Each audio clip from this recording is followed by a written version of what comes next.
Mas, senhores senadores, essa semana nós fomos surpreendidos, aliás, não é mais surpresa, todos os dias praticamente esse governo nos oferece mais uma demonstração do descaso, do despreparo, da falta de cuidados com que ele trata a questão fiscal no Brasil e as finanças públicas.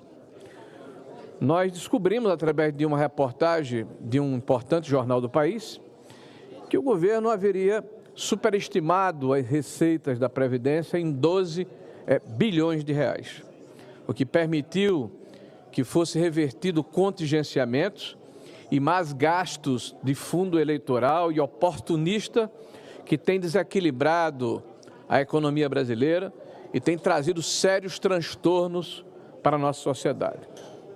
Não basta um presidente da República que nos brinda com pérolas diárias de demonstrações reiteradas de que não conhece e, o pior, não se importa com os efeitos das suas bravatas na vida dos brasileiros.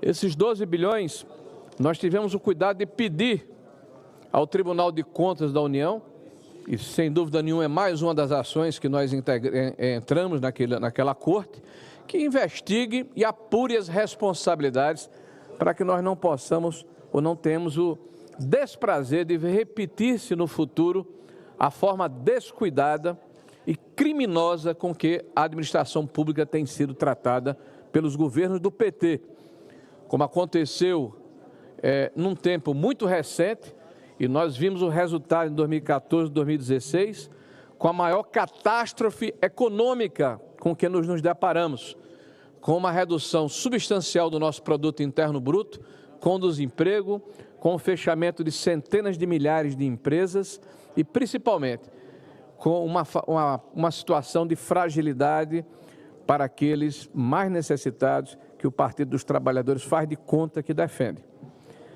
Nós estamos diante de um presidente da República que, segundo o próprio ministro Haddad, disse que se surpreendeu, vejam os senhores, com o tamanho dos subsídios que são submetidos ao orçamento brasileiro. Talvez ele não tenha lido o que falou o Tribunal de Contas da União quando avaliou as contas do governo de 2023, abre aspas. É preciso ressalvar que o resultado fiscal do governo central é fortemente comprometido indiretamente pelo volume de benefícios tributários, financeiros e creditícios que só em 2023 significaram algo em torno de 646 bilhões de reais. E, especificamente, este governo foi responsável por quase 8% desse recurso, representando só em 2023 novos acréscimos que totalizaram 68 bilhões de reais.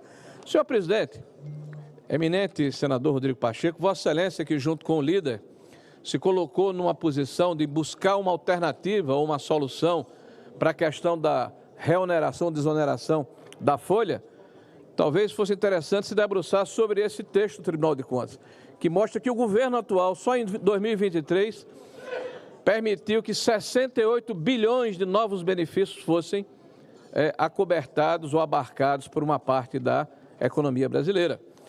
Então vejam os senhores que este é um governo que fala uma coisa e diz outra. O presidente da República hoje, numa entrevista, mais uma das entrevistas que o presidente faz, fala que é contra a taxação das compras do Shein, do Shopping, das blusinhas, como foi colocado pela grande mídia. Fala que é contra e que é um crime se taxar as blusinhas, porque se taxa principalmente as pessoas mais pobres, que têm compras de pequena quantia, de pequena monta. Ora, se o presidente da República disse que é um crime, por que o ministro da Fazenda fala de forma diferente? Por que o governo aqui, no Senado da República, defendeu inclusive o acréscimo desse aditivo junto ao projeto originário?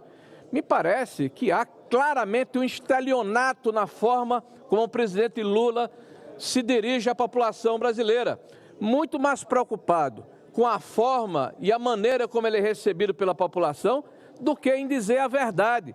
E aí vem aquele paradoxo do tal do fake news. O governo está tão preocupado com fake news, mas não está entendendo que o primeiro que seria processado seria o próprio presidente Lula, por fazer e por falar tanto fake news para a sociedade brasileira. Amanhã, provavelmente, nós teremos, eminente senador Oriovisto, mais uma reunião do Copom. E todos os analistas que trabalham o mercado e a economia brasileira avaliam que, diante das declarações feitas pelo presidente Lula, que disse que para resolver a situação fiscal do Brasil é necessário apenas o aumento de arrecadação e a diminuição dos juros, avaliam que a tradução em bom português é que o governo vai continuar aumentando impostos e na hora em que houver a troca do presidente do Banco Central, salve-se quem puder, porque nós vamos voltar à era do Tombini, onde a diminuição dos juros será feita de maneira artificial. Eu espero que o bom senso impere, porque por mais que nós sejamos oposição aqui nessa casa, nós estamos todos embarcados, somos todos passageiros nesse enorme navio ou avião chamado Brasil. Nós queremos e precisamos ter estabilidade política, previsibilidade, segurança jurídica, tá bom de improvisação, tá bom de populismo fiscal.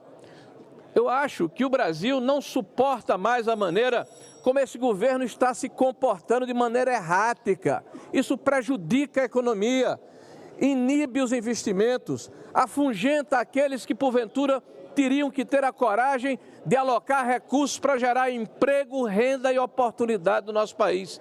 Senhor presidente, eu espero que o Brasil encontre o seu rumo.